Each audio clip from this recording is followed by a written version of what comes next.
la première dame est française. Nous l'avons dit, la première dame est de nationalité étrangère. Ils ont éliminé la candidature de Maurice Kamto avec la bénédiction de la France. Derrière le complot qui vise à manipuler la momie qu'on appelle Paul Biya, il y a bien sûr la France. On va peut-être choisir le diable. Même le chat, hein? Je dis même le chat.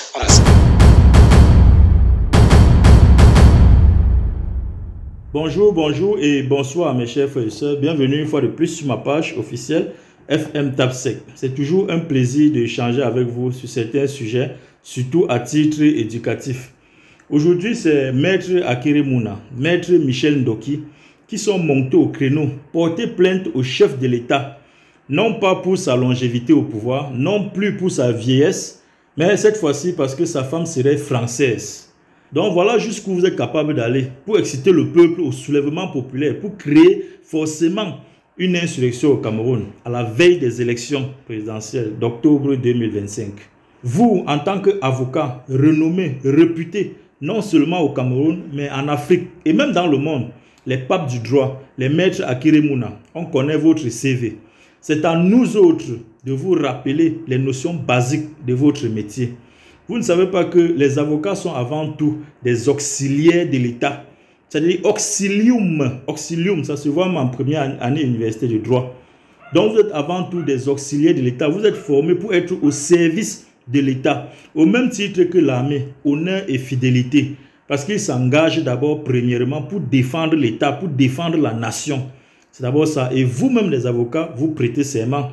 Donc vous êtes d'abord au service de la nation. Et dans un environnement où vous-même vous dites qu'il n'y a pas d'école, il n'y a rien. Et c'est vous qui êtes les papes du droit. C'est vous qui êtes réputés dans le monde comme étant des meilleurs avocats. Mais je vais prendre particulièrement le cas de Maître Michel Ndoki. Parce que j'avais déjà parlé de Maître Alice Com, que le Cameroun avait fait d'elle la toute première femme avocate. Maître Michel Ndoki, aujourd'hui tu vis ta profession d'avocate.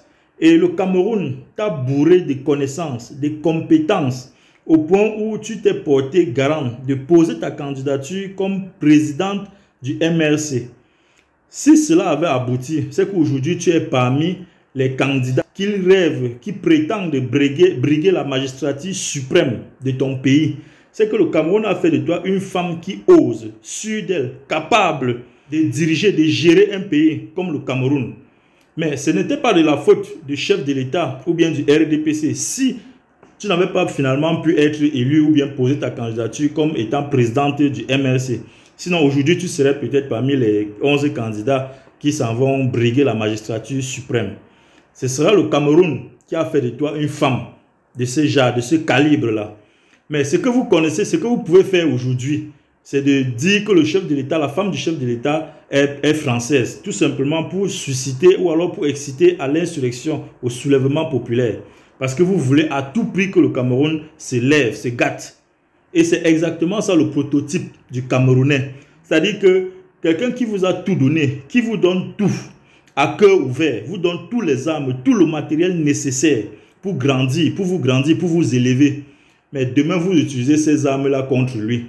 Je ne vais pas citer le cas de Ernest Obama, qui était presque à la chute libre. C'est Samuel Eto'o qui l'a relevé, qui l'a soulevé, qui l'a lavé, qui l'a amené, qui l'a donné tous les armes pour qu'il grandisse. Et il a tellement côtoyé certains environnements, ou alors Samuel Eto'o l'a permis de côtoyer certains environnements, qui l'a même permis aussi de rêver à ce qu'il pouvait être un jour aussi président de la Fédération camerounaise de football. Mais il s'est retourné plutôt contre Eto'o. C'est lui qui a commencé à dire du n'importe quoi sur Samuel Eto'o. Je ne vais pas revenir sur le cas du général Valsero, que Samuel Eto'o avait tout donné. Genre, on aura appris, nous on n'était pas là. Nous, on a seulement appris que c'était 5 000 € tous les mois, jusqu'à ce que ce soit arrêté. Quand ça s'est arrêté, c'est devenu que Samuel Eto'o n'a plus l'argent. Il est devenu pauvre, il est devenu un voleur. On lui a qualifié de tous les noms, tous les jours. On l'insulte sur les réseaux sociaux. Valsero. Ben, voilà, c'est ce que j'étais en train de dire. Et c'est ça le prototype du Camerounais. Et c'est vous qui voulez le changement. C'est vous qui parlez du changement. J'ai encore vu les gens de la basse. Vous qui êtes venus déjà en Europe, ou alors en France plus précisément. Pour certains d'entre vous qui ont déjà réussi. Mais c'est vous qui décidez de qui doit venir en Europe. Qui doit venir se chercher en Europe. Qui doit prester, qui doit organiser ses soirées pour s'en sortir ici en Europe. C'est vous qui décidez. Et c'est parce que tout simplement la personne aurait des acquaintances ou alors des rapprochements avec le RDPC ou avec la présidence. Et vous dites que c'est Paul Biya qui est le dictateur. Mais vous vous prenez pour qui en vérité? Vous croyez que vous êtes qui pour décider? La France, c'est votre pays. L'Europe, c'est votre continent. Je vous ai vu parler dans un live de TikTok que vous devez vous attaquer à tous ceux qui supportent le régime Biya. Si bien que vous êtes attaqué au compte de Bruno Bidjan, que vous allez signaler sa page. Vous signalez la page de tous ceux qui seraient en train de supporter le régime Biya, le régime RDPC. Mais vous qui supportez le MLC depuis des années là, qui s'est attaqué à vous? Qui s'est attaqué à votre page?